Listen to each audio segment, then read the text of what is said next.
Halo Kang, ini adalah Dell Latitude E7470, laptop dengan prosesor Intel generasi keempat yang sekarang statusnya sudah bekas ya, karena memang laptop ini dirilis sekitar tahun 2014, 6 tahun yang lalu. Jadi hal pertama yang akan saya tunjukkan adalah kemampuan dari upgrade laptop ini seperti biasa. Jadi upgrade-nya sangat menyenangkan dan mudah. Buka baterai, ini baterai kapasitas 47 Wh, kira-kira bisa 3 jam ya. Lalu kemudian cukup membuka dua baut di sini. Kita sudah dapat mengakses ke bagian internal dalam laptop ini. Cukup buka ke arah sana, geser, lalu angkat perlahan ya. Nah, sudah terlihat semua. Di dalamnya ada slot DDR3L yang low voltage, ada dua. Ini 8 GB dan ini slotnya masih kosong dan masih bisa di-upgrade hingga 16 GB.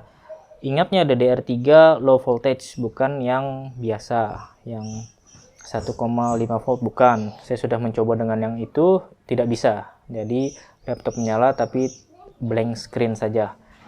Dan di sini ini harddisk 2,5 inci atau SSD 2,5 inci, dan ini sudah ada SSD ya. Saya pilih SSD yang 128 GB saja. Maksimal di upgrade mungkin sampai 256 atau 512 GB. Nah, di sebelahnya ini ada mSATA WW1 card. Jadi Akang bisa menambahkan lagi SSD model mSATA seperti ini ya. Kecil, jadi cukup pasangkan saja seperti ini. Nah, karena tidak ada baut, nanti tinggal Akang putar, pilih baut ya. Jadi SSD, atau ingin menambahkan WW1 card supaya bisa internetan. Ini ada tempat SIM card di sini. Jadi tinggal colok SIM card. Kalau WW1 card sudah dipasang, jadi bisa internetan tanpa WiFi lagi. Nah, di atasnya ini CMOS battery. Mudah ya aksesnya, jadi kalau misalnya sewaktu-waktu ini habis tinggal diganti, copot, pasang. Ini WiFi biasa dual band, Intel 7260 kalau tidak salah. Dan ini CPU heatsinknya dia tersolder ya, jadi tidak bisa kita upgrade. Sayang sekali, memang laptop-laptop sekarang itu jarang yang bisa upgrade CPU ya.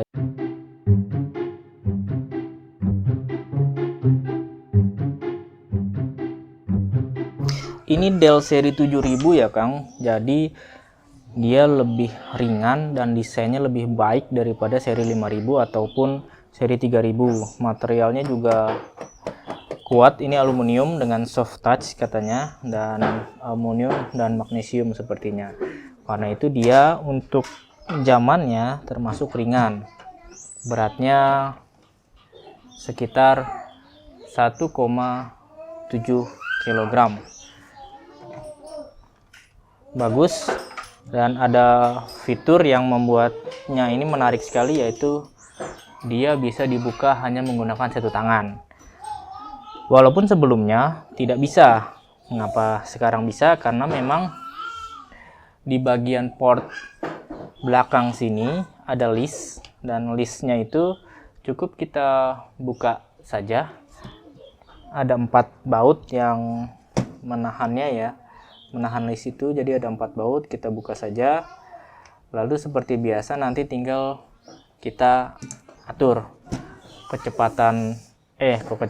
kekencangan atau kekenduran dari engselnya. Atur-atur saja sampai memang bisa dia dibuka sendiri seperti ini, satu tangan.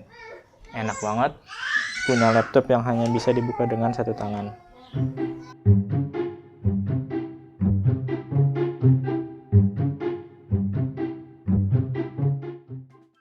Keyboardnya bagus secara umum, dia masih ada indikator buat caps lock, dan numpad juga masih ada pilihan, tinggal kita Fn F2 ya, jadi dia bisa aktif. Dan yang bagusnya lagi, saya mendapatkan model yang ada backlit keyboardnya ya, jadi nyala untuk tempat gelap-gelapan, nyala, ada 4 tingkatan. Mungkin di sini nggak kelihatan ya. Terus rasanya bagaimana? Nah, rasanya ini yang kurang dibanding dengan ThinkPad T430S, masih kalah. Kalah di mana? Kalah di key travelnya, kurang dalam, kurang jauh. Walaupun dia memang tidak jeblos ya, bagus keyboardnya, tapi hanya itu saja, terlalu pendek. Tapi kalau dibandingkan dengan laptop baru dengan harga segini, mungkin juga kalah laptop baru itu ya. Ini hanya terlalu pendek saja untuk selera saya. Dan dia masih ada tombol volume, mute, kecilin, membesarkan, seperti itu. Bagus secara umum, keyboardnya keyboard yang bagus. Track point-nya juga masih bisa digunakan, dan lumayan lah. Walaupun tidak seenak T430S, tapi bisa digunakan.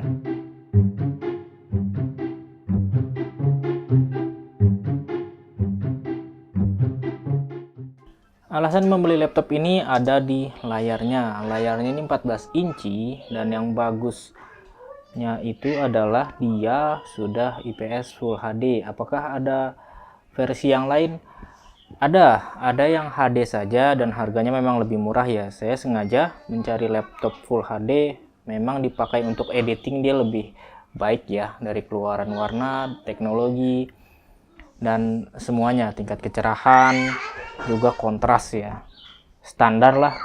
Untuk IPS Full HD itu jadi standar untuk editing, dan saya tidak ada komplain dengan warnanya keluarannya bagus, balance gitu ya, tidak kebiru-biruan, kehijau-hijauan, kemerah-merahan gitu, dan sangat baik dipakai untuk editing. Lalu urusan port bagaimana? Port ya, seperti tadi sudah dilihat, portnya kebanyakan di posisi belakang ya. Ini adalah buat chargeran, ada 65 dan 90 watt. Ini USB 3 dan ini HDMI, dan ini mini display port, ini USB lagi, dan ini RJ45. Di sebelahnya ada buat pengunci, ini USB lagi, dan ini tombol switch WiFi ya, masih jadul banget ya, dulu kan ada begini-beginian ya. Dan di sebelah kiri ini exhaust, dan tidak ada apa-apa kecuali SD card reader. Jadi modelnya model full ya, bagus. Cuman sayangnya kecepatannya hanya 30-an megabyte per second ya. Saya juga aneh, seharusnya biasanya kan 90 megabyte per second. Bagaimana dengan performanya? Intel Haswell U ya, dia lebih mengejar ke efisiensi sih Kang, dibandingkan Ivy Bridge, karena dia sama-sama 22 nanometer ya litografinya, tapi yang membedakan adalah TDP-nya. Dia turun menjadi 15 watt TDP-nya, jadi memang lebih ke daya tahan baterai. Untuk Office, Chrome, Mozilla atau pekerjaan biasa sih, itu saja sih ya sudah sangat cukup sih Kang, sudah lebih dari cukup. Bagaimana dengan rendering dan editing video? Ini saya coba rendering video yang 10 menitan ya, video T430S kemarin. Biasanya akan sampai 25 menitan. Cukup lama dan harus cukup sabar memang. Dan kalau Akang dengar suaranya, suara dari kipasnya itu dia bekerja keras ya. Suhunya sih aman-aman saja, dari 70 hingga 80-an ya, karena dia maksimumnya 100 derajat kan, ini 85 derajat, 86 masih terjaga suhunya, dan wajar saja.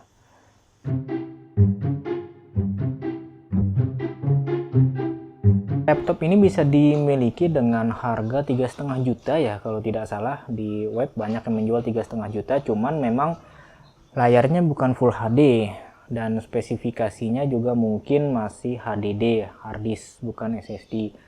Jadi ini saya dapatkan harganya 4 jutaan ya. Sudah dapat RAM 8 GB, SSD 128, dan layar Full HD. Menurut saya itu masih murah kalau memang kita mengejar layar Full HD. Tapi balik lagi, pilihan tetap ada di akang sekalian. Beli nggak beli juga uang akang sekalian, saya sekedar mengabarkan. Baiklah, sekian dulu dari saya. Sampai jumpa di lain kesempatan. Terima kasih sudah menyaksikan dan terima kasih sudah subscribe ke Diki Septerian. Saya pamit. Salam Diki Septerian. Halo Kang, ini adalah Lenovo. Kok Lenovo?